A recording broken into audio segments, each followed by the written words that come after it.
Hello friends, welcome back to my channel टैट by Akanksha Dwivedi. जैसा कि कल क्लास 3 थी हमारी, क्लास 3 में हमने कुछ क्वेश्चंस किए थे जो प्रीवियस ईयर क्वेश्चन थे 2022 में आए हुए हैं। आज हम उसी सीरीज को आगे करेंगे एंड आज है हमारी क्लास 4। सो स्टार्ट करते हैं प्रीवियस ईयर क्वेश्चन जो आपके 2022 में पूछे गए थे। So first question is in the given figure the value of A is, आपको यहाँ पर वैल्यू ऑफ ए निकालना है, ए फाइंड आउट करना है आपको इसमें। सो आप ये डायग्राम देख रहे हो। सो इस डायग्राम में आपको करना क्या है, sum of linear pair angles. So linear pair यहाँ पे आपको पता होगा कि अगर किसी भी लाइन में जितने भी एंगल फॉर्म हो रहे होते हैं उन सबका सम जो है वो 180 होता है। ठीक है। So angle A O C is equal to angle F O D, इनका इंटरसेक्शन जो पॉइंट है उसको मैंने ओ लेट किया है। So angle A O C is equal to angle F O D, vertically opposite angle, angle B O F plus angle F O D plus angle D O E is equal to 180 linear pair. So linear pair में आपके जितने भी angle form हो रहे होते हैं उन सबका सम 180 होता है। 40 प्लस 90, बी ओ एफ की वैल्यू 40 है, एफ ओ डी की वैल्यू 90 है एंड डी ओ ई की वैल्यू है 5a। जब आप इन तीनों को प्लस करोगे तो इज इक्वल टू कितने के इक्वल होगा, ये 180 के इक्वल होगा। 90 plus 40 130 plus 5a is equal to 180। Now हम 130 को ट्रांसफर करेंगे ऑपोजिट साइड तो इसका साइन चेंज हो जाएगा। 5a is equal to 180 minus 130, 5a is equal to subtract करने पे 50 आएगा, a is equal to 50 divide by 5 and 5 10 जा 50। सो a की वैल्यू यहाँ पर 10 आएगी। So your correct option is option B. Now question number second is if 1 meter square is equal to x millimeter square. We know that 1 meter is equal to 1000 millimeter. 1 meter square is equal to x millimeter square. So 1000 millimeter square is equal to x millimetre square. यहाँ पर हमने क्या किया है, यहाँ पर हमने 1 metre की जो वैल्यू है 1000 मिलीमीटर वो हमने पुट कर दी है एंड स्क्वायर है तो उसका स्क्वायर भी करेंगे। सो 1000 का जब आप स्क्वायर करोगे तो 1000 को आपको 2 टाइम्स लिखना है, 1000 multiply by 1000 millimetre square is equal to x millimetre square. So यहाँ पर आप देख रहे हो कि आपकी जो एक्स की वैल्यू है 1000 का आपने स्क्वायर किया तो 1 and 6 times 0 millimetre square is equal to x millimetre square. So यहाँ पर आपकी जो एक्स की वैल्यू आई है, एक्स की वैल्यू आई है आपकी 1 and 6 times 0। So your correct option is option D. Next question is 15 metre square is the area of option A a square having side 15 meter, b 3 squares having side 5 meter each, c 5 squares having side 3 meter each, D 15 squares having side 1 meter each। तो आपको बताना है कि कौन सा option आपका सही है। तो चेक कर लेते हैं फर्स्ट ऑप्शन को। आपका जो फर्स्ट ऑप्शन है उसमें लिखा हुआ है अ स्क्वायर हैविंग साइड 15। तो आपको जो एरिया दिया हुआ है वो 15 मीटर स्क्वायर है, तो साइड 15 नहीं हो सकती बिकॉज जो फॉर्मूला होता है वो है area of square is equal to side square. अगर यहाँ पे हम साइड को अज्यूम कर लेते हैं कि जो साइड है वो ए है तो a square is equal to 15, side a आपकी स्क्वायर रूट ऑफ 15 मीटर आएगी। ओके, बट यहाँ पर जो हमें साइड दी हुई है वो है 15, बट यहाँ एरिया 15 है तो साइड 15 पॉसिबल है ही नहीं। सो ऑप्शन ए आपका इनकरेक्ट आंसर है। नाउ ऑप्शन बी की बात करते हैं।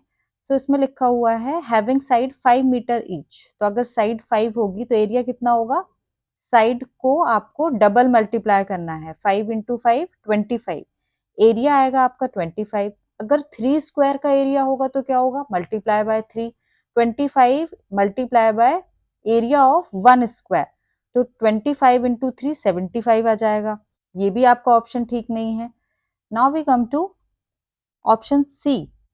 सी में लिखा हुआ है 5 squares having side 3 metre each. अगर साइड 3 है तो एरिया कितना आएगा, 3 इंटू 3 मल्टीप्लाई करेंगे तो 9 आएगा। अब 5 स्क्वायर्स हैं तो 5 multiply by area of 1 square, 5 into 9 45। ये भी पॉसिबल नहीं है क्योंकि आपको 15 मीटर स्क्वायर गिवन है। अगर साइड 1 होगी, साइड 1 को चेक कर लेते हैं। जो आपका ऑप्शन डी है। अगर साइड 1 होगी तो 1 इंटू 1 एरिया 1 आएगा। अगर ऐसे ही 15 स्क्वायर्स होंगे तो 15 multiply by area of 1 square, 15 into 1 15 metre square is your correct answer, option D. Now we come to next question. Next question में आपको एक फिगर दिखाई दे रहा होगा, एक डायग्राम दिख रहा होगा। उस डायग्राम में आपको एक क्यूबॉइड बना के दिया हुआ है। नेक्स्ट क्वेश्चन में आपको एक क्यूबॉइड दिख रहा होगा। इस क्यूबॉइड में आपको L गिवन है, B गिवन है और H गिवन है। आपसे पूछा गया है वॉल्यूम ऑफ क्यूबॉइड। सबसे पहले फॉर्मूला नोट डाउन कर लीजिए। वॉल्यूम ऑफ क्यूबॉइड होता है L multiply by B multiply by H। LBH आपका फॉर्मूला होता है। सो वैल्यू पुट करेंगे। L की वैल्यू आपको 3y गिवन है, B की वैल्यू आपको y गिवन है एंड H की वैल्यू आपको 2y गिवन है। सो LBH मल्टीप्लाई करेंगे, कांस्टेंट का मल्टीप्लाई कांस्टेंट से, 3 टू जा 6, y का मल्टीप्लाई 3 टाइम्स होगा। तो जब आप y का मल्टीप्लाई 3 टाइम्स करते हो तो आप पावर इंक्रीज होती है। तो यहाँ पर y कितनी बार है, यहाँ पर y आपका 3 टाइम्स रिपीट हुआ है, तो y की पावर होगी 3।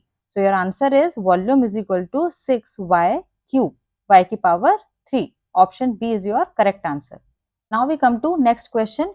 Music is a modern secret exercise of the subconscious mind of a human being related to the numbers of arithmetic.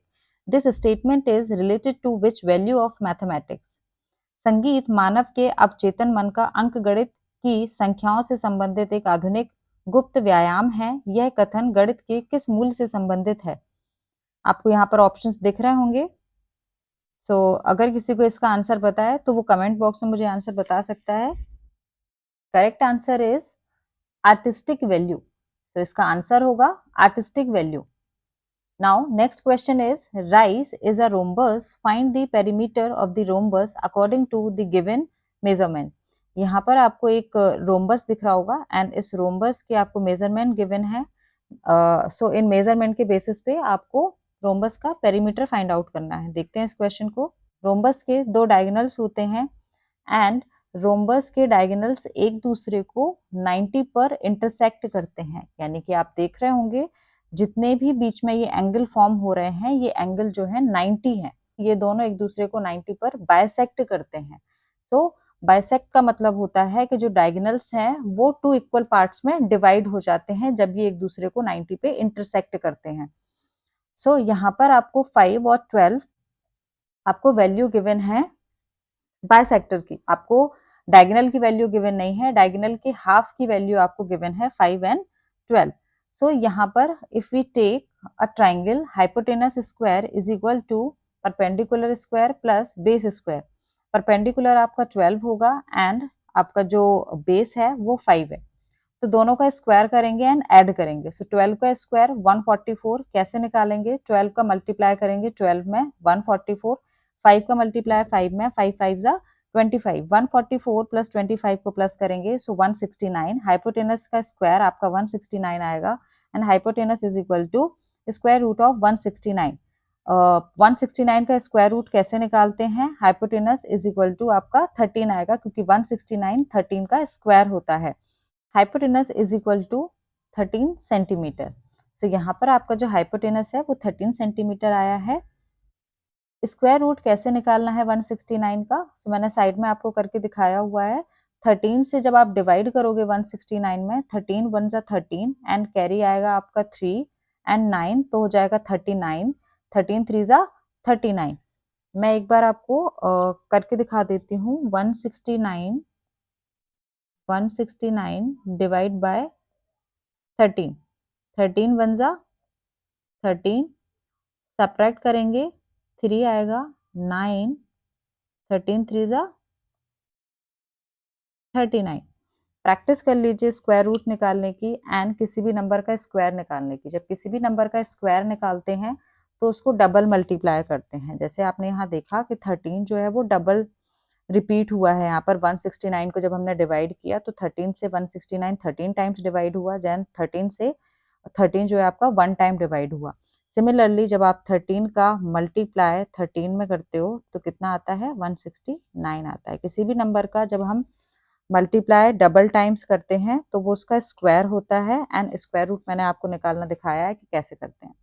Okay, सो यहाँ पर जो आपका हाइपोटेनस निकला है वो ही आपकी रोम्बस की साइड है। Side of the rhombus is equal to 13 centimetre. Perimeter of rhombus होता है 4 इंटू साइड। साइड आपकी 13 आई है, 4 से मल्टीप्लाई करेंगे, 4 into 13 is 52 is your correct answer. So option C is your correct answer. अगर आपको आज की क्लास अच्छी लगी हो तो प्लीज़ चैनल को लाइक एंड सब्सक्राइब करें एंड बेल आइकन ज़रूर प्रेस करें। तो मिलते हैं कल की वीडियो में। Bye bye, take care, thank you.